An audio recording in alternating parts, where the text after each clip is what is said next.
mother was born, I was born in 60, she was born in 40. I mean, she was born right in the middle of everything getting ready to explode, and you know, segregation was huge. So there weren't many, if any, places that really taught structured technique dance for African American students. My grandmother, another brilliant woman, and some other mothers from the community realized this. And with the tenacity, went right to the Lion's Den, the people who were teaching a technique, who happened not to be African American. They happened to be Jewish sisters, Hermine and Josephine Schwartz. And they knocked on their door and said, hey, look, there's this group of kids, albeit it may have been 3 or 4 kids at first, that we want them to have the opportunity to learn dance the way these kids are learning.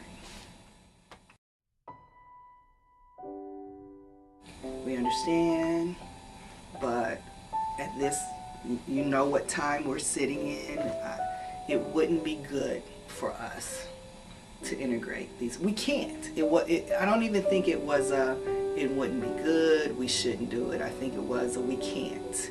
However, if there's another space in which we can do some classes,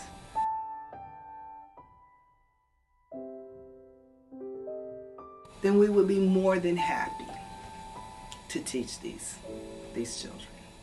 And that's how it started.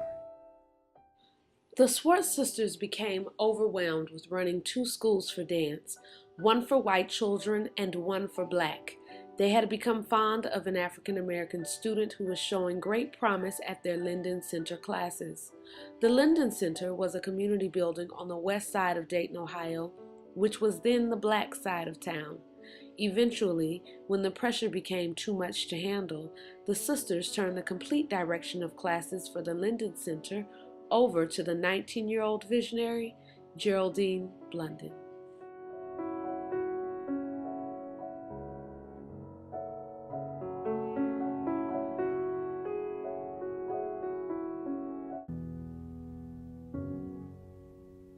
Jeraldyne wanted to give an outlet for young African American kids, or whoever actually, to be able to learn the craft that she had honed, and from the school grew the company.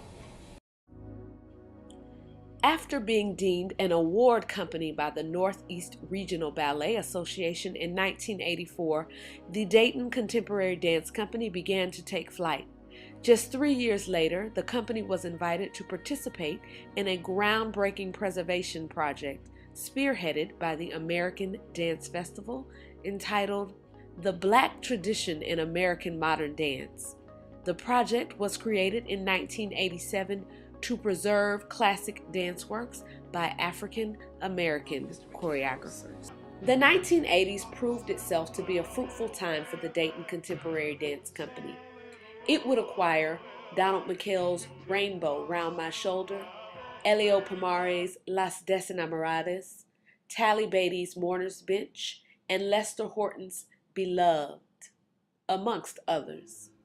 They would soon be known as the keeper of the largest repertoire of classic African American choreographic works.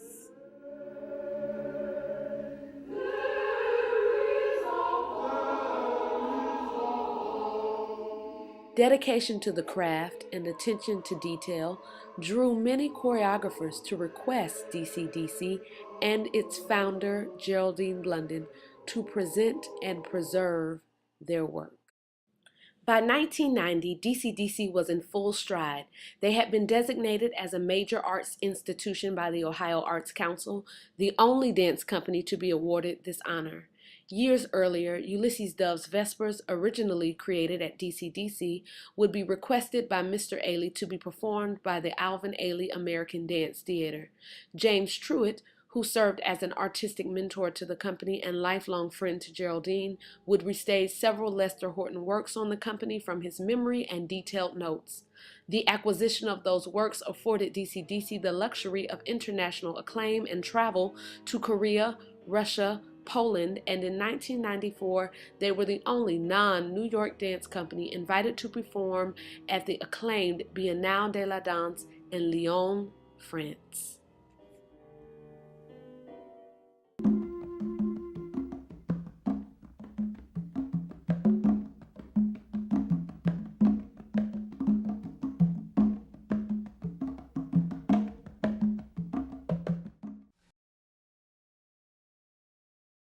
In 1999, the company completed Jeraldyne's last artistic vision.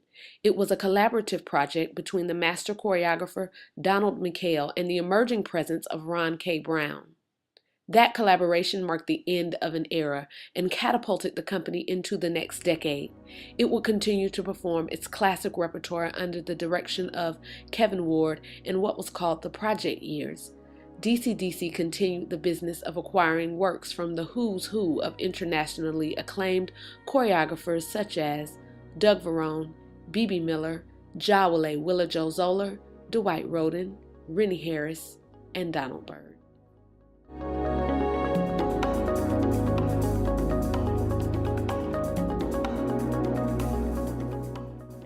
The Dayton Contemporary Dance Company maintains a body of vital works that represents many of the 20th century's greatest names in dance.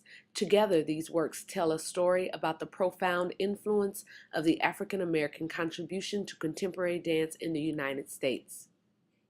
The repertoire of the Dayton Contemporary Dance Company is a national resource. It should be seen by audiences throughout the world. Christine Vincent, The Ford Foundation.